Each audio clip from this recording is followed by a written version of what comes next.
Winnie the Pooh, Blood and Honey was not a great movie, but this opening prologue sketch art was, as I make note of reviews and revisits on Instagram, that's reviews underscore and underscore revisits. And I just want to go down to that particular piece. Please like, subscribe, and hit the notification bell. Please take a moment to help me out here, help me move through the algorithm. I'd appreciate it. Like, subscribe, and hit the notification. Thanks. To look at some of what was said here. Note that it's not as bad as you think, but don't get me wrong, it's definitely a bad movie.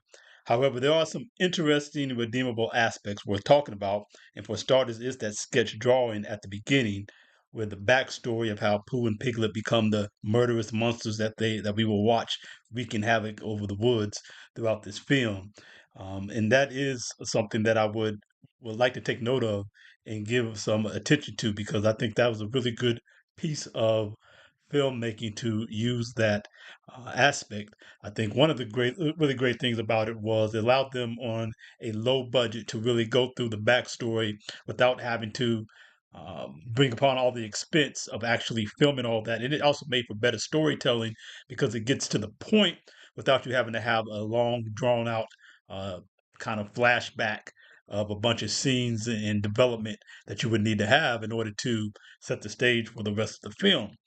But most importantly, I just think the way in which it was executed, both the eeriness of the sketch art and how it really captured the moment, along with the voice narration and the lighting effects that are done as it gets into the darker parts, are really something excellent. Hundred-acre woods, a young boy named Christopher Robin came across some most unusual adolescent creatures.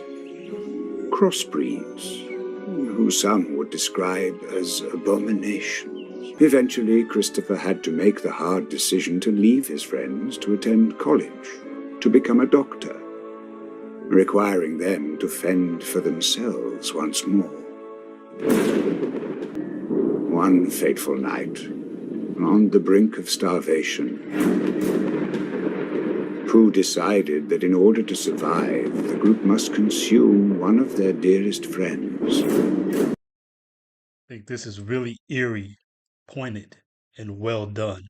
It really drives it home in a way that I don't think you definitely would not have gotten out of kind of a live action reenactment. It just would have been more of kind of the goofiness of those costumed animals you and all the cost you would have had to do to try to create this effect in real life to make it even be somewhat realistic to be have somewhat of a feeling or to get uh to bring about the eeriness that this just so effectively did with just the artisticness of this, the gauntness in the faces that you could see there, the big wide eyes, their ribs showing, and you couldn't have gotten this effect with kind of the type of costumes they were using for Pooh and Piglet, at least not without some great expense and then some VF effects touch ups in post, and it would have been very expensive, and you probably still wouldn't have done as good as the job as this did with the lights flashing. I thought this was done very, very well. And then I just really appreciated the artisticness of the hand sketch drawings. And I got interested in it and went and looked up some information about it. And so we're going to take a look at this article that was written here. I guess the guy, let me see, I don't see where he says his name. Okay, here it is up at the top. Seb Cox. So he wrote this article, Animation for Winnie the Pooh, Blood and Honey. Uh, Winnie the Pooh, Blood and Honey is a horror film based on the classic book series Winnie the Pooh. In January 2022, Winnie the Pooh's original work entered into the public domain, and that's why that they're able to create this particular IP and do these movies with some of these classic IPs. I think the most current one that's out right now is Popeye the Slayer Man. That went into the public domain, so there's a lot of IP horror slash films kind of making a juxtaposition. There's going to be a Bambi one made by the same people who made Blood and Honey. There's another one they're doing. I looked at earlier that didn't look very good.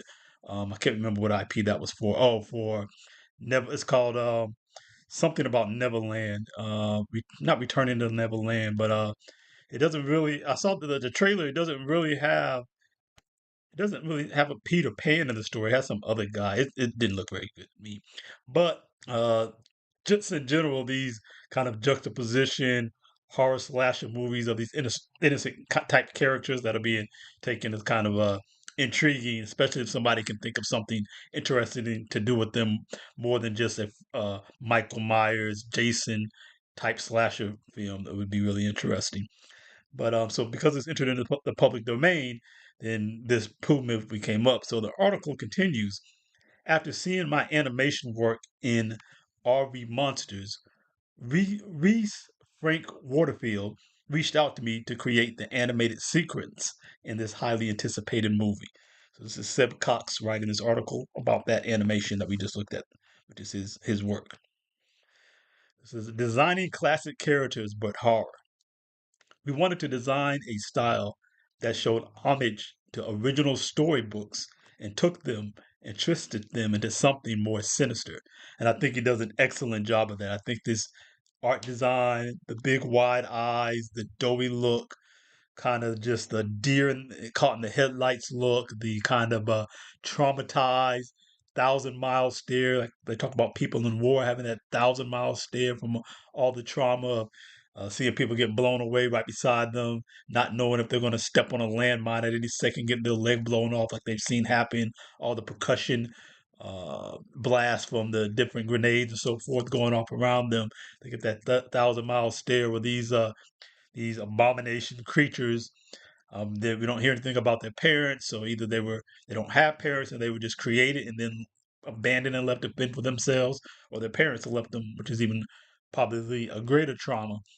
And so they're just out there trying to forage and fend for themselves. This little boy comes along and ends up taking care of them, and then he leaves them, and they have to fend for themselves again when they're not in any good practice to have to hunt and forage for themselves because they've never done it. And I just really think he really did a great job of capturing the kind of sinisterness. But first, kind of this shock and awe, I guess trauma look here, and then more sinister when they're older and they're left again to have to fend for themselves when they end up starving. So it says it was no easy task working on unique character designs that resemble characters we know and love, but were different from existing renditions in a short turnaround. The main section of animation that I'd be working on would be the introduction of the movie that introduced the characters and their premise of the story. For this reason, I had to design multiple versions of the beloved characters. One when we first meet, one when we first meet them, and another when they have turned evil and hungry for murder. So yeah, I just discussed that, both of those different points in time. Here goes those drawings again coming up. It was a lot of fun working on these designs to give them a warm, welcoming design at first and work out how to have them deteriorate into something of nightmares. Like I said, you can see the gauntness in their face, the widening and darkening of the eyes, all of that. The rib cages, of course, showing from starvation, which we can associate um, from different disasters we've seen, famines and so forth that we've seen where people come to look like that when they've been starving, and we can associate that here with how these drawings depict these characters. It continues to give the classic characters their horrifying new design. I focused on the techniques I'd implemented for the creature designs in RV Monsters while exaggerating their hunger. I mostly focused on the tightness of the skin and the roughness of the line work. I wanted to I wanted to okay, sorry. I wanted the crevices of their eyes to feel like they had sunken in and the skin tightly pulled to the bone. Man, then it talks about balancing tone. Yeah, that's another thing. The colors and the tone and the drawing. To enhance this look, I added more layers of shading and rougher illustrative movement to heighten the change of tones and line strokes.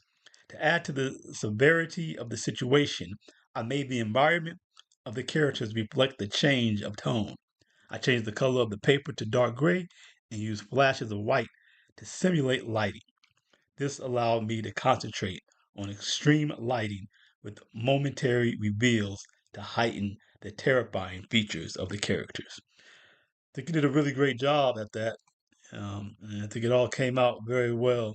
So I think this is something that he can be well pleased in. I hope we get more of this in film. Maybe I'd like to see some film shorts and maybe whole animation series in this kind of style. I think it lends itself to having a certain, again, a certain potency. So this would be interesting if we got more of this kind of art. I really do enjoy it. I'm going to have to check out that movie. What was that other movie called that he was seen in? RV Monsters. I'm not familiar with that. So I think I'm gonna go make myself familiar with it because I'm interested in more of this. If you are too, definitely hit me down in the comments and let me know what you think about this part of the film. Did you see the movie? If not, did the parsed up clips that I showed you give you a strong impression about this? What do you think about the use of this hand sketched animation as a prologue to set up the movie? I thought it was again a brilliant stroke. Definitely by far the best part of this movie, and I really enjoyed it. If you enjoyed this video, if you wouldn't mind, please like me up, like, subscribe, and click that notification bell. Definitely to help me through the algorithm. I'd really appreciate that. Also, check me out again on Instagram, reviews and revisits, reviews underscore and underscore revisits on Instagram, where I have many written reviews and other material. Catch you on the next one. Lion Runner. Peace.